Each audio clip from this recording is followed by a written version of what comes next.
The more recent history of the Lands Between is dominated by the Golden Order, Radagon, Marika, and her demigod offspring. Yet as with every From Software game, the lore of Elden Ring is extremely layered, with the current civilization being built on top of those that came before. One of these past civilizations is of course the Beastmen of Farum Azula, and on first playthrough, it is easy to overlook the significance of these beings as just another enemy archetype. But Farum Azula is one of the best designed areas in the game, and upon closer investigation, there's a lot of depth to their culture and significance to their thematics. The beast civilization of Farum Azula is a fascinating one, but it is the significance that beasts hold thematically in later times that fascinates me more.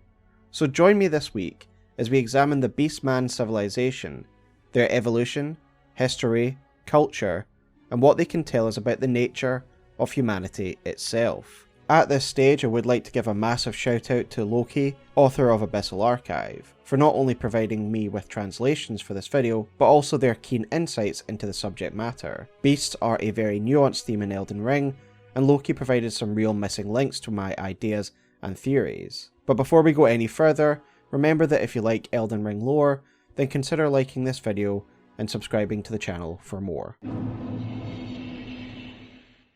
The most logical place for us to start when it comes to talking about the Beastmen is with one of the most important events in their civilization, the advent of intelligence, an event that would ultimately make them what they are. The several references we get to these Beastmen gaining intelligence suggest that before gaining intelligence they were beasts of the wild. We get a couple of instances of connections between regular, non-sentient beasts and the Beastmen themselves, suggesting a sort of kinship between the two. For example, in Groveside Cave in Limgrave, we can find a pack of wolves that is seemingly being led by a Beastman of Farum Azula, with them all having slaughtered the Godrey soldiers here and taken up residence as a sort of pack. As pointed out to me by Lokey in our discussion regarding this subject, there is another instance of a Beastman pack, so to speak.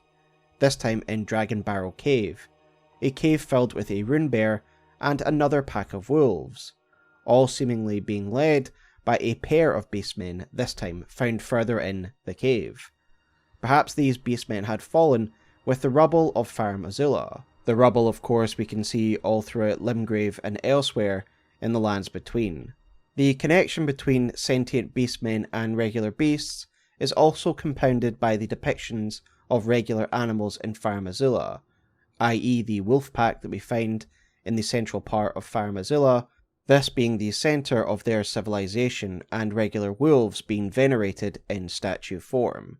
There is also another interesting observation made by Tarnished Archaeologist in their Farum Azula lore video, which is that some of the beastmen found throughout the game and in Farum Azula seem to be reverting to their prior bestial behaviours, crawling on their hands and knees and eating off the ground as if this is actually their natural state of being.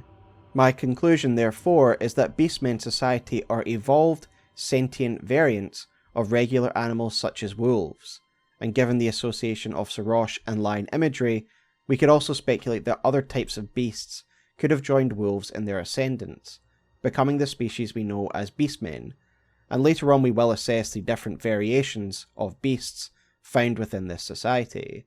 I think the closest we come to understanding our own bestial nature is when it comes to mealtime, and that's where today's sponsor, Factor 75, comes in. Factor delivers convenient pre-prepared meals, taking the stress and effort out of meal planning. Meals are ready in minutes, even faster than ordering in. Factor's meal plans offer a huge variety, with rotating weekly menus of 34 plus meal options and 36 plus add-ons, like smoothies, keto shakes, desserts, and more. In the past couple of years, I've attempted to become less of a Godskin noble and more of a svelte Godskin apostle, and thankfully Factor has assisted me in hitting my daily goals, with meals that are nutritious and make tracking macros super simple. Factor offers options for low-cal, keto, vegan, and vegetarian, meaning there is something for everyone, with meal plans tailored to your needs, ranging from 4 to 18 meals a week. Use my link or go to factor75.com and use code POGSMOMAY40 for 40% off, plus 20% off your next month. Once you click, my description will live update to count up the purchases. So thanks for supporting the channel, and thanks to Factor75. Now back to the lore. This straight up evolution from regular animals is supported by in-game lore, found in the Bestial Vitality incantation, which reads the following. Having gained intelligence, the beasts must have felt how their wildness slipped away, as civilization took hold. The fact this description describes their wildness slipping away suggests that before they gained intelligence, they were wild animals. And their transformation into a sentient species is a well-documented event in a couple of items, most notably in the Cinquedea, which reads the following. The design celebrates a beast's 5 fingers, symbolic of the intelligence once granted upon their kind. The word Cinquedea itself means 5 fingers, and this is in reference to the real weapon of the same name in the real world, where the width of the blade at the guard is said to be the width of 5 fingers. But in the world of Elden Ring, this is more literally depicted, as we can actually see 5 fingers widthwise across the blade. Indeed, the name, width, and design are all representative of 5 fingers. In all accounts, it is a well-made symbolic representation of 5 fingers. And the 5 fingers are significant because it represents the advent of their intelligence. We will revisit this shortly when we look at the clergy of the Beastmen, but the fact that this is the symbolism associated with a blade wielded by the religious arm of Beastmen society, Beast Clergymen, really shows how important this event is to Beastman society. And of course it should be, as in a way this is their genesis. It was the event that led to them becoming the Beastman society that they are. It is the beginning of their story, so no wonder it is wielded in a symbolic way by their clergymen. As I have touched on in previous videos, the reason that 5 fingers are symbolic of intelligence is because it represents the use of a hand with opposable thumbs, an anatomy that allows intelligent races to use tool, and the use of tools is often the first sign of a more advanced culture and intelligence, as it was in our own prehistory. But also in a more literal sense, a 5-fingered hand is an anatomical separation between them as an intelligent bipedal race from their non-sentient quadrupedic ancestors. This is the most clear physical difference between beastmen and their less intelligent cousins. But the beastmen becoming intelligent is described in a quite unusual fashion, in my opinion. For example, let's again re-examine the description of the Cinquedea, which says, the intelligence once granted upon their kind. The language used here, in my opinion, is very deliberate, and seems to suggest that intelligence was pushed upon them or given to them by an external force, rather than something that came about via natural evolution. When we talk about the advent of bestial intelligence, I often think of our ancestors picking up the tool as one of the first indications of our own ascension to a sentient intelligent race, again using our 5 fingers to wield a tool and to take our culture and civilization to something more than just a beast. And of course, most see this as a gradual case of evolution in the real world, that generation by generation our hominid ancestors eventually learned how to use tools effectively. However, there is a fascinating interpretation of this found in the film 2001: A Space Odyssey. 2001: A Space Odyssey is based on Arthur C. Clarke's book called The Sentinel, and essentially it is a sci-fi that charts humanity's advancement from our primate ancestry to a spacefaring race.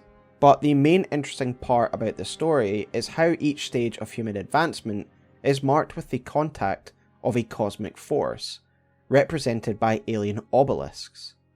The implication is that each encounter with these obelisks somehow imparts humanity with the knowledge necessary to ascend to the next level of consciousness and understanding. Going back to the beginning of the story, it starts with our primate ancestors.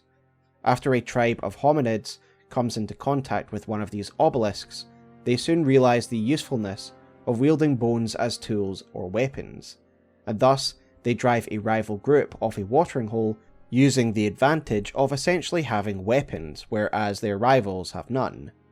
The film then skips forward to show a spacefaring humanity, heavily implying that this alien influence was responsible for granting humanity the next level of intelligence, from picking up a bone and gaining an understanding of fundamental tools to becoming a spacefaring race. Now, I am not suggesting that the Beastmen of Farum Azula encountered an alien obelisk. I believe that the wording in the Cinque Dea suggests that likewise an external force was responsible for them gaining consciousness and a new level of intelligence, and that this intelligence was in fact granted upon regular beasts, which is why Beastmen of Farum Azula share a kinship with wolves and other animals, because they were once the same. Once they were quadrupedic beasts like wolves, bears and lions, but then they were granted intelligence and became an upright race that would eventually become the Beastmen that we know today. I do think this ties in with the wording of bestial vitality, which again suggests that the beasts were aware of this transition from beast to intelligent life, something that was sudden, and this description wouldn't make sense if it was a gradual evolutionary process. Now, this brings us to the big question: if intelligence was pushed upon beasts to make them the Beastmen, what forces are responsible for this? Of course we enter speculation territory here, but to me, the most likely culprits for this were the Lords of the Day, Placidusax and his god, the ruling order of the dragons. Again, this isn't a particularly new concept for veterans of the channel, but it is clear that there was a sort of relationship between the dragons and the Beastmen of Farum Azula, as indicated by the statues found throughout Farum Azula, one of servitude, the Beastmen serving the dragons. Now, as most will be aware, it is more or less outright stated that the dragons occupied the same position that Marika and her Elden Lords would, that they had a god, an Elden Lord, that presided over the Elden Ring. We learn that the greatest among the dragons, Placidusax, was Elden Lord in the time before the Erdtree, as his remembrance states. The Dragon Lord whose seat lies at the heart of the storm, beyond time, is said to have been Elden Lord in the age before the Erdtree. Once his god was fled, the Lord continued to await its return. Placidusax was Elden Lord, and it means that his god, his consort, occupied the same position that Marika would later on, the god of the current order. As a side note, I've never really discussed the god that Placidusax was consort to, and maybe one day I will discuss it in a later video, but as an interesting side note, Lokey made the suggestion that the statue found in Farum Azula that shows the female figure surrounded by 3 wolves could have been the god that Placidusax was consort to, and that the wolves surrounding her is symbolic of her dominion over beastmen. So credit to Lokey for that interesting observation, but let me know your thoughts in the comments below about who you think the god to Placidusax was. Finally, of course, we get a depiction of an older, more feral and wild version of the Elden Ring in Farum Azula, and to me it's most obviously representing the Elden Ring at the time when Placidusax was Elden Lord.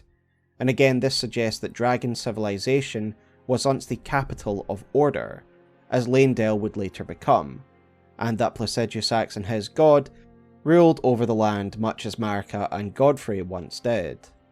Thus it would make sense if intelligence was granted to beasts by the dragon god or Placidusax himself, given they would have been able to brandish the power of the Elden Ring at this stage. And given the key role that beastmen seem to play in this beastman-dragon society, it would make sense to elevate another life form so that they may help with the construction of a new culture and civilization. As we had already noted, the idea of intelligence being granted to beastmen is closely linked with Beastmen Clergy, via the Cinque Dea's design, and the fact that the Bestial Clergy wield this weapon as a sort of ceremonial reminder of this key event. But we also see Beast Clergymen in statue scenes, where they are sort of subservient to dragons, and we see these statues all throughout Farum Azula.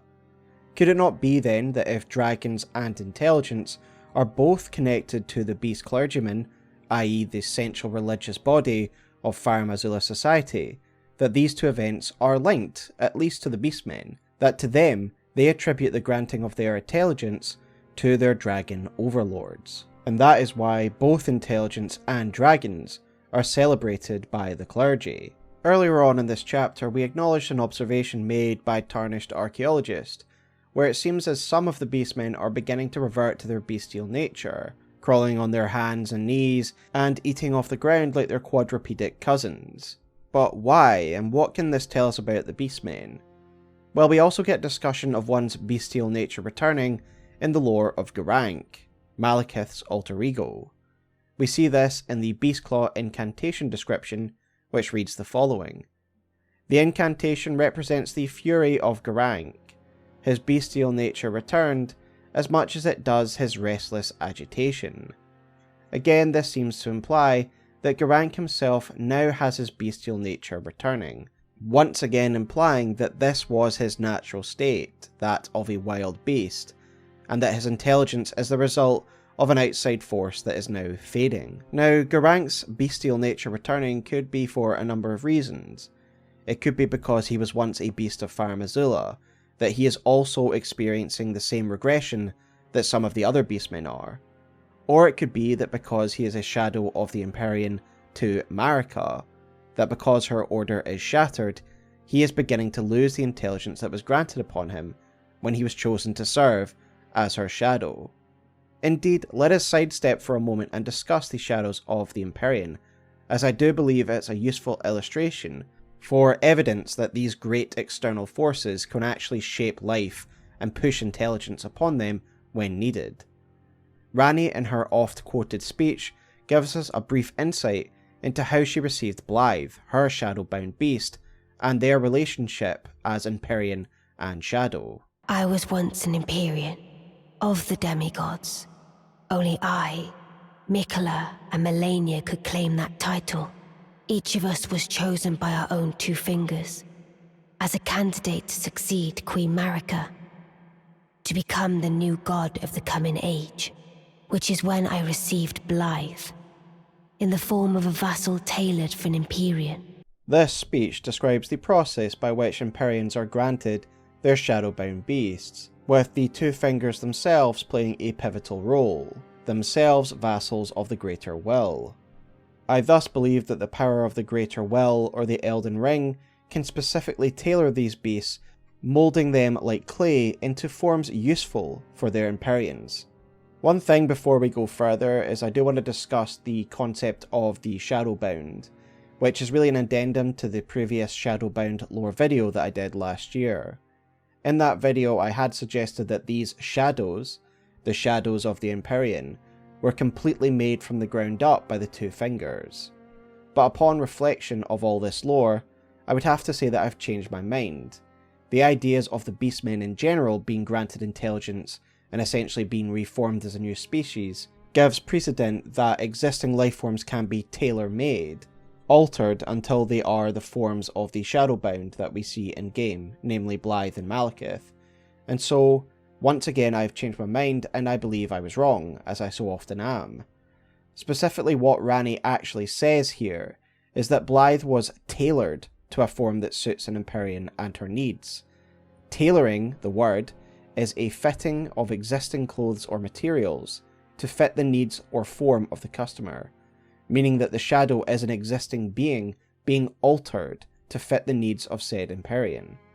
Blaidd looks very wolfen, and so to me it suggests that he was straight up tailored from the form of a wild wolf, or a man and a wolf being forged together. Maliketh is slightly different. He has two distinct identities, playing the role of a bestial clergyman within his form of Gurranq, and retreating to the old haunts of Beastmen society, Farum Azula and the Bestial Sanctum. In my Shadowbound video I had speculated that Maliketh was simply hiding out in Farum Azula and that he wasn't a real beastman or beast clergyman. Having reflected on these ideas, I do believe that he was truly a beast clergyman, like the ones depicted in the statues, and that when Marika needed a shadow, Gurranq was reformed or tailored into a more powerful shape that would be useful to her, the shape that we know as Maliketh. Now that Marika has gone, Maliketh retreats into his former life, partially to disguise himself and hide the Root of Death, because it is a role he knows so well. Yet like other beastmen, he has felt his wildness returning to him, as we can see in the Beastclaw incantation, and in his aggressive behaviour when he attacks us, almost like a beast without any control. So yeah, that's my revised opinion on the Shadows, that if a whole species of beastmen can be formed and altered by pushing intelligence on them, then surely individual creatures can be tailored so that they fit the needs of an Empyrean. But my main reason for bringing up the Shadows of the Empyrean is to show that there is precedent for these greater powers, be it the Elden Ring, Greater Will, or Two Fingers, being able to alter life in ways they see fit, and thus I believe that it was the power of Order, the Elden Ring, or the God of the Dragons that pushed intelligence onto the Beastmen in the first place, so that they may play a role in their emerging civilization. And yet their origins couldn't be more clear, in their appearance, and in the fact that there's plenty of evidence that some are returning to their bestial ways, their bestial, more natural nature returning to them. With all that said, in a way I've always seen the dragons as somewhat analogous to the dinosaurs, and the evolution of beastmen society as early and prehistoric man, and so I see the civilization of Farum Azula and the dragons as early on in the timeline, especially if you consider the references to the prehistoric time of the dragons, as well as the allusions to prehistory in beastmen society, and that this granting of intelligence to the beastmen was really the start of intelligent and sentient life in the lands between. Now, this ultimately brings us to the central paradoxical themes that surround the beasts in Elden Ring, and really my main incentive for wanting to do this video, the dual yet opposing themes of bestial nature and wisdom, both of which the beasts can represent in this world. And at this point I would like to credit the content creator Hawkshaw and their amazing video on colours. While I won't be referencing colours that much in this video, their ideas on the thematics in Elden Ring, especially when it comes to beasts, violence, and animals, and more animalistic instincts that they cover in their Red chapter, has been highly influential in me assessing these themes throughout Elden Ring in general. And so while I will credit them directly at stages throughout this video, I just wanted to make it clear that their ideas in this colours video has fundamentally altered the way I see the themes in Elden Ring. So let us start with the most basic components of the beasts in general when assessing their thematics. And I do mean this in the most literal sense and physical sense. As in Elden Ring we have access to all sorts of naturalistic ingredients for crafting and alchemy, including bodily remains of beasts that we have killed. So let us start with some of these items, such as the beast liver, which reads as follows: the fresh liver of a beast, a luscious fruit of life. A fruit of life, so clearly we are already looking at a thematic allusion towards life and vitality found within the beasts themselves. And this is something that may already be quite obvious when we consider that in the real world, wild animals are the most obvious depiction of these ideas in myth and symbology. Then of course we get the beast blood item description, which reads: fresh beast blood, glinting with gold. This glimmering blood never rots or decays. Whilst this is a less direct allusion to vitality, it very much is directing us towards the same themes.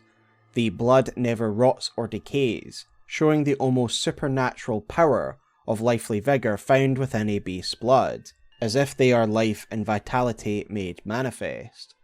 We also know that the gold found within the blood is associated with ideas of life. Grace and gold is very much tied to life, something that is very much made clear to us via the greatest lore item in the game, the Alban Auric Bloodclot. The very name Alban Auric most likely means absent gold or absent gold pigment, and this makes sense given that these are artificial life forms, so they are absent life. This becomes all the more clear when we read the item description of the Alban Auric Bloodclot itself, which reads: the thick coagulated blood of the Alban Aurics. Alban Aurics are life forms made by human hands. Thus many believe them to live impure lives, untouched by the Erd Tree's grace. Untouched by grace, untouched by gold. Artificial life forms. and thus they are seen as impure. The beast blood stands in stark contrast to its pale cousin, where the latter represents silver and artificiality, and absence of grace. Beast blood represents gold, grace, natural life, and vitality. And this is what beasts as a whole represent: vitality and natural life. These thematics of course make sense when we look at beasts in their original natural form. The wolf, the lion, the bear, vicious, powerful, uncompromising, full of life, and true to their nature. The description of the claw-marked seal, the seal used by Gurranq, speaks of Gurranq's wrath, and in tandem with the beast claw incantation that describes his natural bestial nature returning, we can see that wrath and violence is another bestial trait, the wrath and violence of Gurranq. This wrathful aspect of their nature is another easy thematic to understand. Humans behave in a civilized manner, apparently, while those in touch with their primitive bestial side are more likely to succumb to acts of great violence or lust. A point well made by Hawkshaw in the Colours Lore video, where they point out the significance of the ruler's mask item description, which reads the following. Such a mask illustrates the qualities of an ideal lord, chiefly wise, and possessing a certain defanged geniality. One at the centre of society often finds these qualities most expedient. The implication here is clear. Defanged behaviour, i.e. anti-animal behaviour, poise, wisdom, etc., is aligned with civilization, and fanged behaviour, violence, animalistic urges, etc., is associated with beasts. And yet beasts within Elden Ring are used to represent both wisdom and this animalistic urge. Let's take Sarosh for example, a beast himself, yet one firmly associated with wisdom above everything else.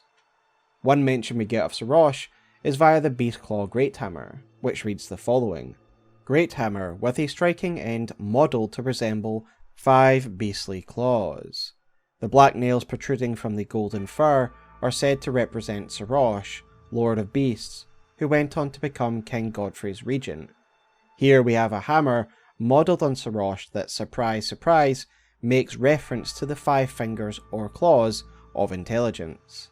Furthermore, we find the following described in the Golden Beast Crest Shield, which reads, the beast depicted is Sarosh, aged counsellor, who guides the golden lineage. So here the mighty Sarosh is described chiefly as a counsellor, i.e. an advisor, valued for his wisdom, not his physical prowess. In addition to this, we see in the description of the Godfrey Icon Talisman, it is Sarosh's presence that actually calms Godfrey's bloodlust, drains it rather than exacerbates it. Indeed, Godfrey is actually less of a beast when he is paired with Sarosh, Sarosh himself being a beast. And when Godfrey violently severs that connection, Hoarah Loux reveals himself as more of a feral beast than any other real beast we face in the game. So why are beasts of course still the representations of violence and animal urges, yet there are beasts like Sarosh who are chiefly associated with wisdom and calm? Well, this is a dichotomy that I wanted to get to grips with when discussing this video, and so I discussed the matter with Lokey, author of the Abyssal Archive, in great detail. It was at this point that Lokey pointed out the description of Bernal's helmet, which reads the following. The beasts, their eyes and ears covered, represent an oath. See nothing, hear nothing, doubt nothing, and carry on, along the path set in stone. Bernal is another champion of great violence, and his armour set is covered in beasts. And now, this description that we just read may seem a little odd and random, and it might be confusing as to what it's actually trying to get across. This is where Lokey provided an astute observation, as they observed the animals depicted on the helmet and armour are not literally covering their eyes and ears, so we shouldn't be taking this as a literal description. Rather, the item description of Bernal's helmet is a metaphorical message. And I will quote Lokey now when they were trying to explain this from their perspective. See no evil, hear no evil, of the 3 wise monkeys, you could say. So this might play into the idea of a beast's wisdom, or how becoming a beast turns you into someone who blindly follows the path ahead without consideration. At the very least, it might serve as good commentary on the perception of beasts, simultaneously wise yet vacuous. As far as Lokey's interpretation is concerned, that is what the helmet means when it says simply proceed on the set path, with no hesitation. And you can see that it could definitely line up with the idea of see no evil, speak no evil, hear no evil, specifically in terms of willful blindness. So yeah, full credit to Lokey for bringing up that idea of this willful animalistic blindness and focus. So there maybe is less of a contradiction here when we talk about wisdom and beasts than we might first consider. Yes, there is a wisdom to beasts, but thematically it can still tie into what we know of their baser behaviours. A straightforward wisdom that applies to you when you're on a singular chosen path, but blinding yourself to the greater mysteries and questions of your life and surroundings. For example, the wisdom of a wolf might be to catch food, feed itself, and defend itself on a daily basis, no deviation required or even thought of. And so when we think of Sir Rosh's wisdom in regards to Godrey, perhaps it is a simple beast wisdom, keeping Godrey focused and directed towards his ultimate goal. But there is another theory that I've got why the wisdom of beasts is so focused on, and it may have less to do with beasts themselves and more a commentary on the nature of man, but we will touch on that in the final chapter when we talk about the potential connections between beast and man. Regardless of what it means and how it came to pass, the advent of intelligence changed the beastmen forever. They went from beasts to this new civilization.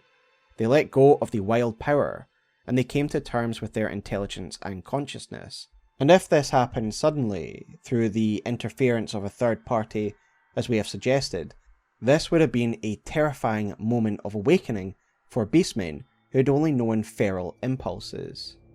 And with that idea in mind, I do want to revisit the wording of the Bestial Vitality incantation once again, which reads, "Having gained intelligence, the beasts must have felt how their wildness slipped away as civilization took hold."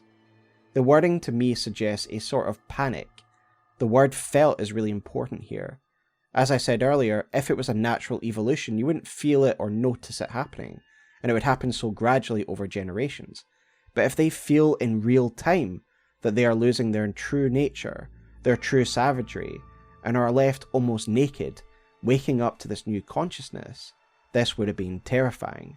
Again, this idea of beasts almost feeling defenseless as they lost their innate savagery is not an idea I can take credit for. Again, it was an observation made by Lokey in our discussions on the subject, and again I quote them now, firstly with a clearer translation of bestial vitality done by themselves. It reads, "The beasts who acquired intelligence probably felt it, civilization eventually causing them to lose their wildness." So again, this translation by Lokey reinforcing those ideas that the beasts will have felt in real time their wildness, their savagery, and their old feral instincts upon which they used to rely fading away. With this in mind, Lokey would say the following on the beasts and their loss of innate wildness. We see the idea that they develop a culture and religion. They see their innate qualities as wild beasts decline now, and they have to rely on cities and tools for protection, sort of a trade-off.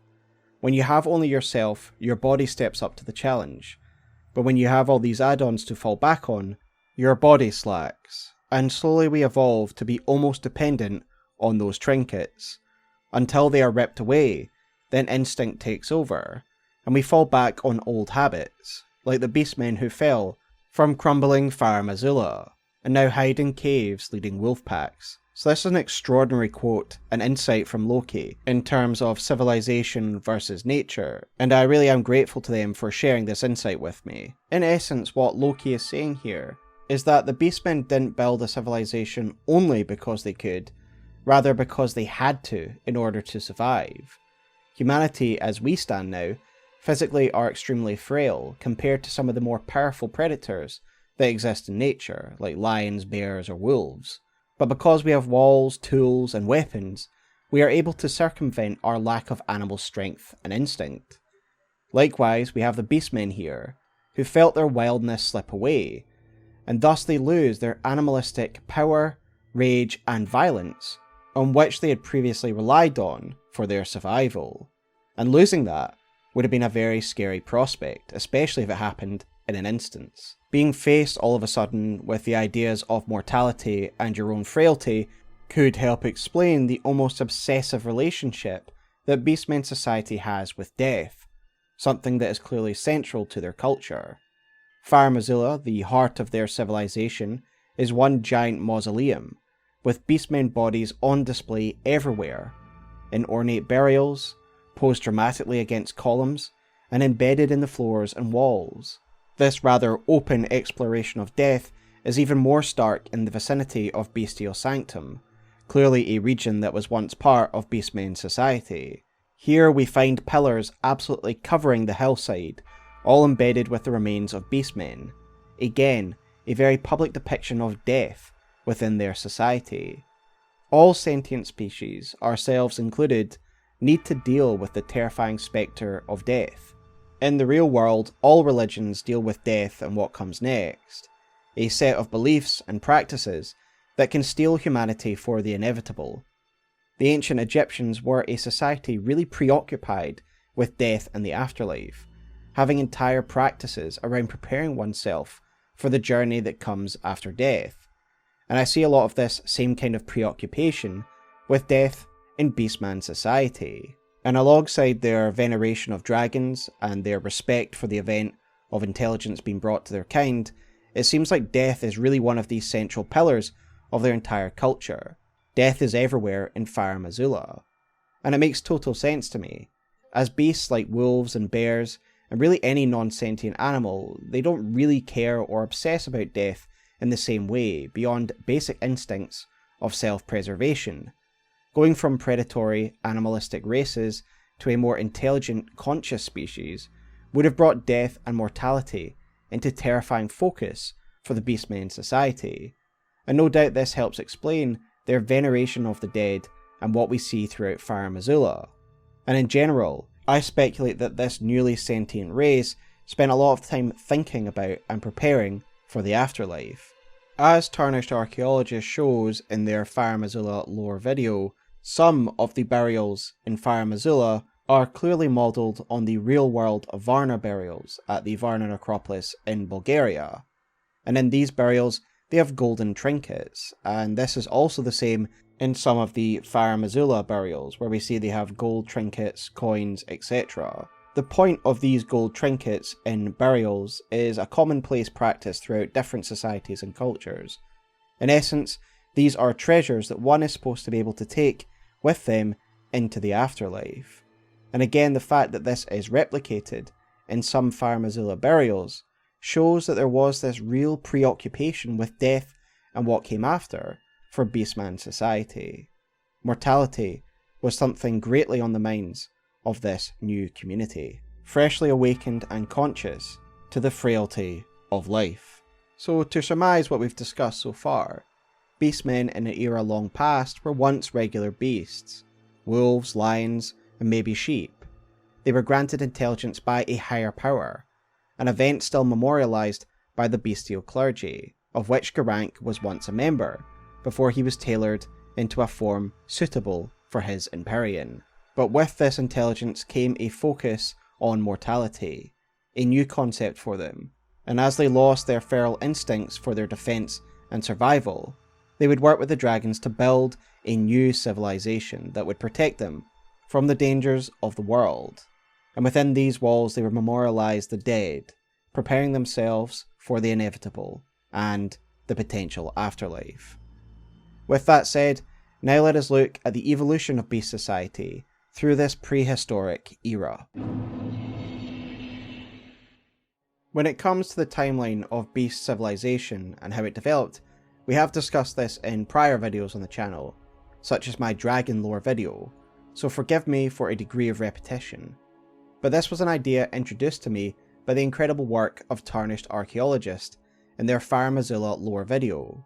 And the idea that they introduced in that video is that we can trace the various prehistoric eras of the Beastmen that basically follows the same trajectory as our own human prehistory, and we can do so through the archaeological evidence found throughout the game as well as in-game lore. So first of all, let us justify why we are calling this period prehistory, and what prehistory actually is. Prehistory in the real world is the period of human history that generally predates the invention of writing systems, from the beginning of tool use and the development of societies, up until the written word.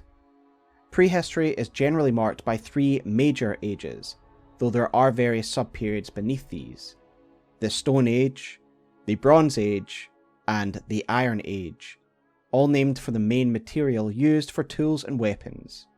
This is of course subject to variation, culture by culture, region by region, as human society advanced and developed at different rates throughout the world, but it is a good general framework to begin to understand this period of history. So with that in mind, let us chart the evolution of Beastmen society through Elden Ring's prehistoric era. As I have previously said, personally I've always seen the dragons as somewhat analogous to the dinosaurs of our world, an ancient and giant reptilian race full of primeval power, who were very dominant in the early stages of the timeline. And whether or not you agree with this analogy, very few civilizations in Elden Ring's world are named as becoming before the Erd Tree, and yet the dragon civilization is clearly placed way before this on the timeline, and are actually named as a prehistoric civilization via the Dragon Crest Shield Talisman. As such, given that Beastmen society is intimately tied to the dragons, we could feasibly infer that Beastmen society is also one that emerged during this prehistoric era. Thematically, this also makes perfect sense when we are talking about a species that developed into an upright, tool-using race, much like the real-world evolution of humanity from primate ancestor to upright, tool-using human who would move into prehistory. And interestingly, we can actually observe Beastmen society moving through the 3 major ages of prehistory we had mentioned earlier. Firstly, we see their history passing through the Stone Age, thanks to the description of Bestial Sling, which reads, "It is said that in the time before the Erd Tree, stones were the first weapons of the beasts who had gained intelligence. Stones were the first weapons of the beasts who had gained intelligence in this prehistoric era," again matching with human prehistory, where the Stone Age was the first era of prehistory, where humans used basic stone tools and weapons. Then we move to the piece of evidence that was first presented by tarnished archaeologists in their Farum Azula video, in which they highlight archaeological evidence that could align the Beastmen with the real-world Chalcolithic era. The Chalcolithic era, for those unaware, is also known as the Copper Age, and is generally seen as a transitional period between the Neolithic, Tool Age, and the Bronze Age, and to quote Wikipedia, it is described as the following: an archaeological period characterised by regular human manipulation of copper, but prior to the discovery of bronze alloys. Tarnished Archaeologists identifies this era in the stratigraphy of Farum Azula and the environmental storytelling, and that is in the ornate burials that we discussed in the previous chapters when talking about mortality. As we said there, these are clearly modelled on the Varna burials of Bulgaria, and this was a Chalcolithic era burial, and thus we can see the Beastmen also passing through this precursor age to the Bronze Age. And if you'd like a more in-depth analysis of the Varna burial and how it pertains to Beastmen society in Farum Azula, I would highly recommend the really detailed video by Tarnished Archaeologist, which I will link below. Finally, we move into the Iron Age when we consider the current weaponry of the Beastmen that we actually face. For example, the Beastman Cleaver, which reads, "Curved greatsword of colossal size, forged of dull iron, and wielded by the Beastmen of Farum Azula." So a weapon forged of dull iron, and thus the evolution of Beastmen prehistory is complete, reinforcing the fact that this is likely the very first, or one of the first cultures to develop in the histories of the lands between. The fact they are still using iron weapons, not steel or any other type of metal, shows that they really are from a time that is past. With that said, let us talk about the position of Farum Azula in the world itself. Again, a subject I have discussed previously in my Dragons video, so I don't want to repeat myself too much here, but let's talk about it for the sake of completeness. Farum Azula was clearly not built as a floating city, rather it was once situated in the lands between, before being wrenched from it, made all the clearer by the segments of earth and trees still attached to its base. But even more compelling is the fact that we generally know whereabout it sat in the lands between, because part of this civilization still remains in the earth, namely the Bestial Sanctum found in Caelid. The Bestial Sanctum is not only where Gurranq, a beast clergyman of this society, resides, but it also shares the exact same architectural hallmarks of Farum Azula. The burials, the lion iconography, and the exterior of the building, just to name a few. The final link is of course the site of grace just south of the Bestial Sanctum, which is called Farum Great Bridge. Indeed, this bridge that leads to the Bestial Sanctum is again of Farum Azula design, if you compare it to bridges that are sticking out the side of floating Farum Azula. And indeed, the land around the Bestial Sanctum at the side is ripped away and matches with the earth that we see at the bottom of floating Farum Azula. So in short, I believe that Farum Azula was attached next to where the Bestial Sanctum now sits, east of Liurnia. But let me know your thoughts on where it was once located in the comments below. With that said, let us now try and understand the structure and culture of this society. We've already talked about their obsession with death, as well as their beast clergymen and what they worship, but let's talk about the constituent members of this society. While the regular beastmen seem to make up the most basic members of society, it's hard to tell what species of beast they once were before they were elevated. But if we look closer at some of the other variants and the skeletons around Farum Azula, we can see that different species and animals clearly were given intelligence and made up this society. But at the very top of this society were clearly the dragons, worshipped by the Beastmen clergy and probably the subjects of Farum Azula. And if you'd like an in-depth look at the dragons themselves for themselves, then I would recommend my Dragons Lore video, which I will link below.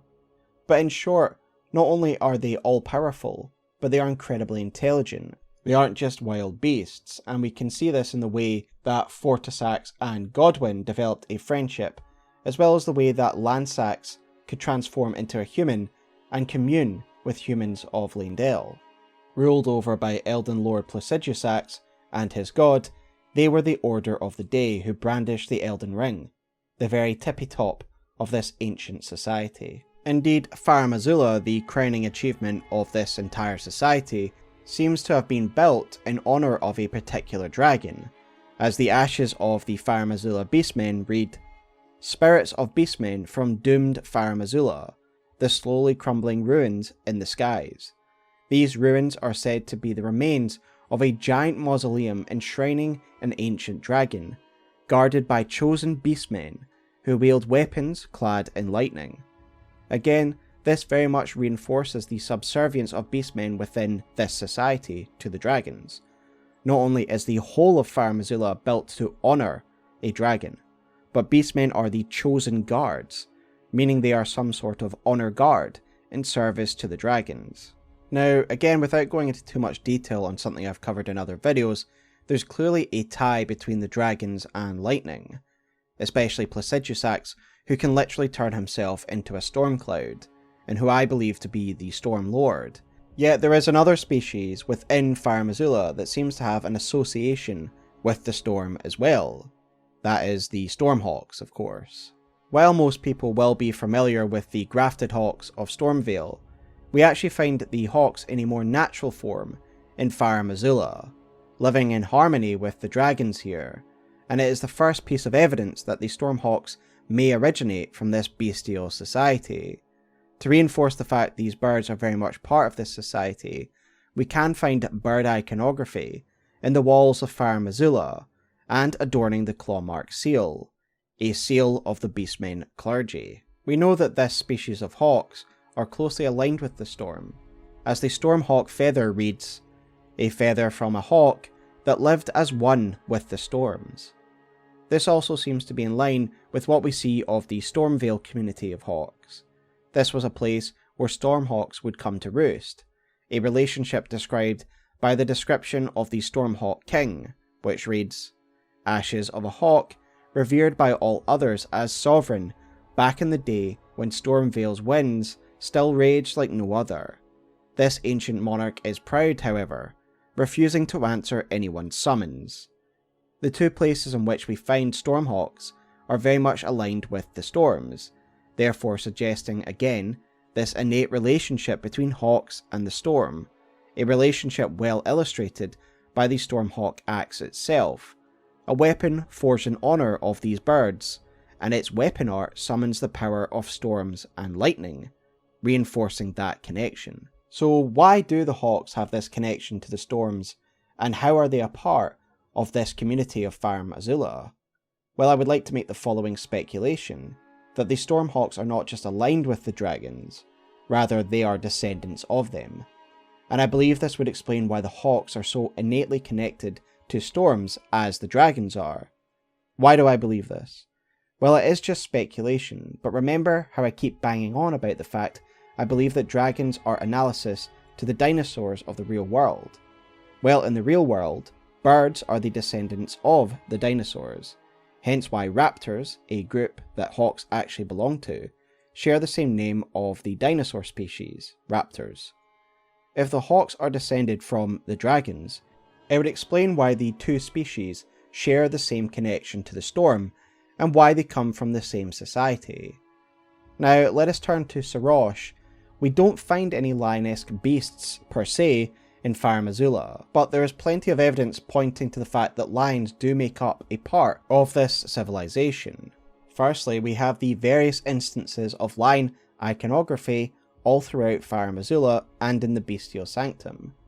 But aside from that, we also receive the Beastclaw Greathammer, a hammer which celebrates Sarosh from Gurranq himself, again a clergyman intimately connected to the Farum Azula Beastman society.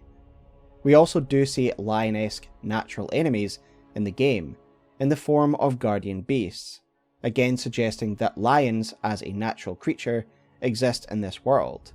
Yet none of these lion creatures appear in Farum Azula itself. Why? Well, it was as I suggested before.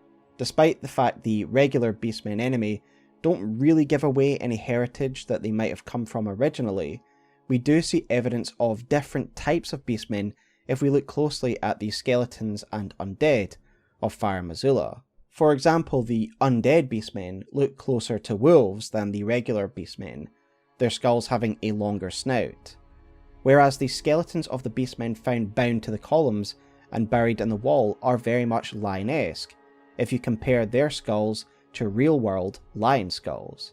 In addition, if you examine the skulls found in some of the Varna-esque burials, to me some of the skulls are sheep skulls, suggesting that sheep may also have been one of the early forms of beasts that were granted intelligence and would become part of this Beastman society. The current actually alive Beastmen are a little bit more amorphous, and so perhaps over time the Beastmen form converged via interbreeding between all these different variations. But let me know your thoughts below. But ultimately, I think the archaeological evidence shows that there were different subspecies of Beastmen that came from original different beasts, sheep, wolves, and lions. Now that we've spoken about the constituent parts of this beast society, let us backtrack a bit, as we did just discuss two examples of lords, the Stormhawk King and Sarosh. And this is very interesting to me because Sarosh is described as a lord of beasts, and the Stormhawk King was considered as a monarch by all other hawks. While it is clear that the dragons were the ultimate ruling force and essentially gods of the early Beastman era, it doesn't make it impossible that there were lords among the beasts themselves, and Sarosh and the Stormhawk King seem like they were leaders in their own right. For whatever reason, the dragon civilization fell and their god fled, but they lived on through iconography and ideals that were picked up by Godrey and his conquests. And as I said previously, Farum Azula clearly once existed in the ground, in the lands between, and thus it makes sense that aspects of their society would bleed out into different regions, into different subcultures and successor kingdoms. The modern dragons, the descendants of the ancient dragons, would take up residence in Dragonbarrow and on the mountain tops of the Giants, and specifically we get a nexus of Farum Azula history at Stormveil. Now, the civilization of Stormveil is something I discussed in my Godrey lore video and how it affected his reign, and so I don't want to retread that here, so please check that out if you're interested in the legacy of the Beast civilization, so to speak. And I would also recommend Lore Hunter's excellent in-depth look at Stormveil in their lore video, and I will link that below. Now, the final constituent member of this society that I want to talk about is humanity. Now, this is a subject I have pondered on in passing numerous times, but I'd like to address it head on in this video.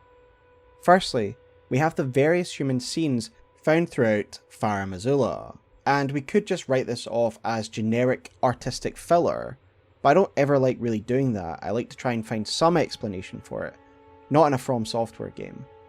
Many people point to the fact that dragons are able to take human form, something highlighted by Lansax's glaive, which reads, "Lansax was the sister of Fortisax. It is said that she took the form of a human to commune with the knights as a priestess of the ancient dragon cult." But to me, Lansax taking a human form is a response to a specific situation, i.e. the establishment of the dragon cult in Leyndell and the diplomacy between the remainders of the ancient dragons and the civilization of Leyndell. And aside from this, there is a direct specific reference to humans that lived amongst the ancient dragons, via the draconian race appearance preset in the character creator. The description of this appearance preset reads the following: "The stony face of the people of the ancient dragon, among whom life is typically short." Now, there is a lot of interesting lore here to consider. Firstly, their life being typically short, and this would make sense if they were among the first humans, as human lifespan has greatly expanded as history has gone on, due to various factors, including better health, diet and hygiene, and improved medical care. And so if this is primeval man, this could be very much a nod to that idea. And to me, the human depictions in Farum Azula are of actual humans that lived amongst dragons, and to me this draconian race are the most likely candidates. And we could just leave it there and say that humans at some point emerged and joined the main civilization at the time, given that Placidusax and his god were the ruling force, and it would make sense for any new sentient race to join this civilization. However, there is a wilder, yet far more interesting suggestion to be made here, that humans evolved from Beastman. This potential idea was first brought to my attention by Dark Tark, a content creator that does comedic explorations of each area, and they made the excellent observation that the skeletal undead beastmen of Farum Azula drop human bone shards. So credit to Dark Tark, and I will link that original video below. Now admittedly, this could just be a drop, representing that beastmen eat or kill humans, but it doesn't drop from any other beastmen, and I don't think this is right, as the description of the human bone shard itself specifically states that these are found by hunting those who live in death, and these beastmen do live in death, suggesting these bone shards are actually from their bodies. We have already paralleled beastman evolution with human evolution in the real world, from primate ancestor to upright intelligent prehistory, so why not just go the full way, that humanity owes their evolution in this world to the beasts, from beasts to beastmen to humanity, making even more sense why human prehistory is being paralleled here in Farum Azula, because they are to Elden Ring humans what hominids were to us. After all, Deathroot seems to affect beastmen in the exact same way that it affects humans, perhaps because they have similar, or tied, physiology. This has rather interesting implications for Demi-Humans as well. Clearly the Demi-Humans are meant to be related to humanity, much like apes are to us in real life. Perhaps the Demi-Humans are a separate branch that also evolved from the Beastmen, just diverging at some point in history, and now remain humanity's evolutionary cousins. And there is a further connection between the civilization of man and Beastman, that comes in the form of a particular shield, the Sun Realm shield. We can find this shield in the possession of two specific enemies. 1. The human skeleton swordsman. 2. The skeleton beastmen, with both of these enemies being fully modelled actually holding the shield, reinforcing the fact it is not just a random drop. The description of this shield reads the following: Shield of Honour depicting a city crowned by the sun. It has seen better days.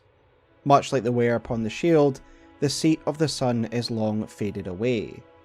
I'd long believed that this seat of the sun, this city, was either an Easter egg nod to Anor Londo, or a reference to Leyndell, in the age when the light of the early Erdtree was brighter. A possibility I felt was even more likely, given we find lots of these skeletal swordsmen with the shields in the graveyards that surround the capital. Yet reassessing the potential evolutionary link between Beastman and man has made me reassess this. Is it possible that this is another sign of a shared heritage, given that both Beastman and human wield this shield? Is it possible that Farum Azula is the realm of the sun? Or, given that Farum Azula was once earthbound, was the Sun Realm a successor kingdom, built by both beastmen and their human descendants? This is all just speculation, but some real interesting food for thought, and if man is descended from beast, then it adds greater weight to what we see of men like Hoarah Loux, and the difference between the age of the Crucible and the age of the Erdtree, an age where man was more like beast. And remember earlier when I was talking about the dichotomy of the wisdom of beasts? Perhaps it is meant to shine a light on the true bestial nature of man. Revisiting that description of the ruler's mask, modern civilization is essentially a defanging process, a culling of the things that connect man to beast: violence, wildness, and animalistic lust and urges. One of the item descriptions that Hawkshaw highlights in the colour lore video on the chapter on Red is the description of turtle neck meat. Now, in the current version of the game it has a very boring and generic description, but in version 1.0 of the game it would have said the following: Turtle is said to boost virility, but none in the lands between seem to have much appetite for it these days. In lands between, the urge to reproduce has waned long ago. Now, while the urge to reproduce may also be tied to the deathless state of the world, or the role in which the Erdtree takes in providing new life, we do see it follow the pattern of more basic instincts and wild animalistic urges being suppressed as civilization has advanced, or at least that's how civilization in the Golden Order sees it in this world. This is something clearly seen in the examples of the Omen and Misbegotten, two subspecies very wild and animalistic in nature and appearance, who greatly suffered under the civilized Golden Order. Indeed, even the Crucible Knights, once great heroes of order, are seen as too chaotic and wild, and are sidelined as the ideas of civilization are codified, a point well made by the Crucible Knight gauntlets. Yet the relationship between beasts and champions is clearly still venerated in some quarters. Bernal's armour is covered head to toe in beasts, as we had already discussed, but this time I want to read the description from the chest piece of Bernal's armour, which reads the following: Beasts are drawn to champions and to lords, and this armour befits a champion worthy of becoming a lord, and that is what Bernal was, until his maiden threw herself into the fire. Bernal was himself almost a lord, and the beast symbology may be very well straightforward. Beasts are strong, violent, and brave, and as we discussed earlier when looking at the helmet, beasts have this sort of focus, this animalistic desire to complete their task and only their task, without a consideration for any other nuance. And again, this very much fits Bernal, both in his aspirations to become a lord, and later in his aspirations to burn the Erdtree to the ground. In these ways, Bernal is more beast than beasts are: violent, focused, and strong. Being like a beast is losing that human nuance, human awareness, human morality, and focusing solely on your base instinct or goal, something very relatable to champions or heroes, who stand above the rest of civilization, and they are willing to do the violent, necessary things that the rest of civilization is not. Yet there is something else fascinating in the champion chess piece, as it states, beasts are drawn to champions.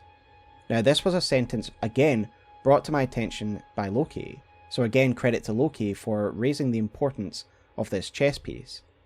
Lokey suggested that this makes sense given the beasts rallied around Elden Lord Placidusax, the beast being drawn to this lord, a champion and lord of unparalleled strength. To myself, it made me think of the relationship between Sarosh and Godrey, a lord and a beast. And to me it not only reaffirms the strong connections between man and beast, but also on what Lokey mentioned earlier.